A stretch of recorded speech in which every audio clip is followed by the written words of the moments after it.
Друзья, приветствую вас на канале Словения с Хельга White. И перед тем, как мы начнем обсуждать новости уходящей недели, призываю вас подписаться на канал, поставить лайк этому видео и поделиться своим ценным мнением в комментариях.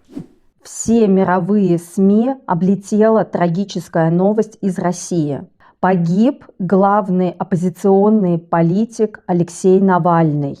Незадолго до его гибели Алексея перевели в самую отдаленную тюрьму на территории России, на крайний север, где он неоднократно жаловался на ужасные условия содержания, о непредоставлении медицинской помощи и где он был неоднократно заключен в карцер. Конечно, наблюдая за судьбой Алексея Навального, я понимала, что человеческий организм не имеет безграничных ресурсов, и он не может бесконечно выносить такое количество пыток. Но все-таки в глубине души, как и многие, я надеялась, что произойдет какое-то чудо, и в конце концов Алексей Навальный окажется на свободе. Но, к сожалению, чудо не произошло. В славянских СМИ эта новость тоже попала на первые полосы. И давайте посмотрим, что же сказали об этой новости славянские политики. Президентка Словении Наташа Пирц-Мусар сказала, что смерть Навального – это остановка сердца демократии России. Министрка иностранных дел Таня Фаджон подчеркнула, что мир потерял неутомимого борца за свободу. Премьер-министр Словении Роберт Голоб считает, что это трагический день для прав человека во всем мире. Мы потеряли одного из самых выдающихся защитников прав человека и борцов за свободу и справедливость, добавили они. Представитель словенской партии СДС Янес Янша также прокомментировал смерть российского политика. Политзаключенных нигде быть не должно. Их смерть в тюрьме еще страшнее, написал он и выразил соболезнования семье Навального. Россияне в Словении активно обсуждают эту трагическую новость в Фейсбуке и несут цветы к российскому посольству, выражая свою скорбь. От себя также хочу добавить, что это реальная потеря лично для меня.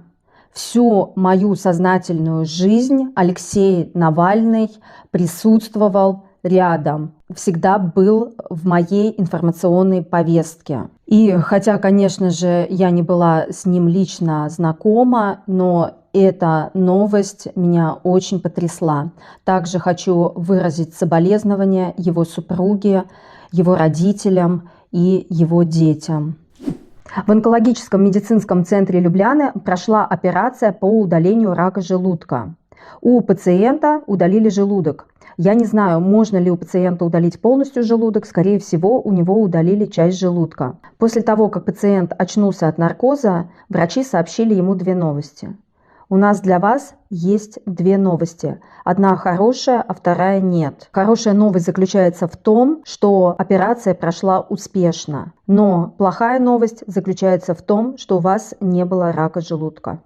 Впоследствии выяснилось, что два пациента проходили обследование в частной медицинской клинике Барсас. Там сдавали свои анализы. И впоследствии каким-то образом анализы были заменены.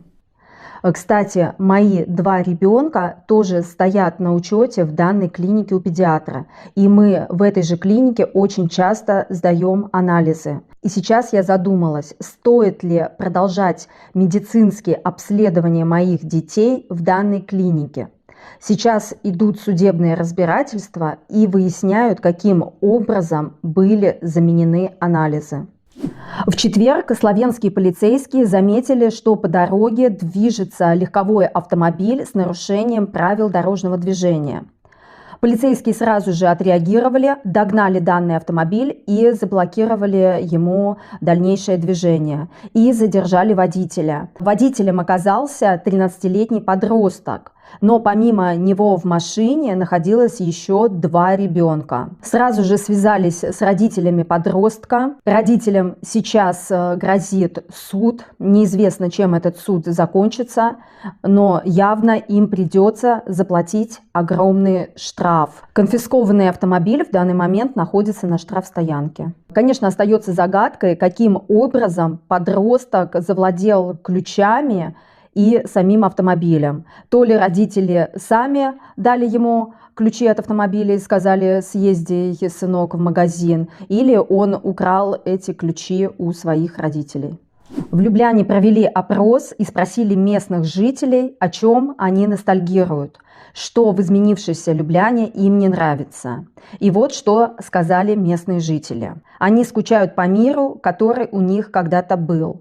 Мир, покой, столы со скамейками, где когда-то спокойно играли пенсионеры. Сейчас всего этого в Любляне нет. Также местным жителям не нравится огромная застройка Любляны. Буквально в каждом районе возводят новые дома, забирая земли под строительство. Также местные жители указывают на то, что раньше не было бомжей и бездомных на улицах. Как-то больше внимания уделялось социальным проблемам, и на улицах не было бедных людей, которые ходили и попрошайничали. Еще местные жители скучают по трамваю, который когда-то ходил в Любляне. Трамваи работали как основной вид общественного транспорта с 1901 года по 1958 год.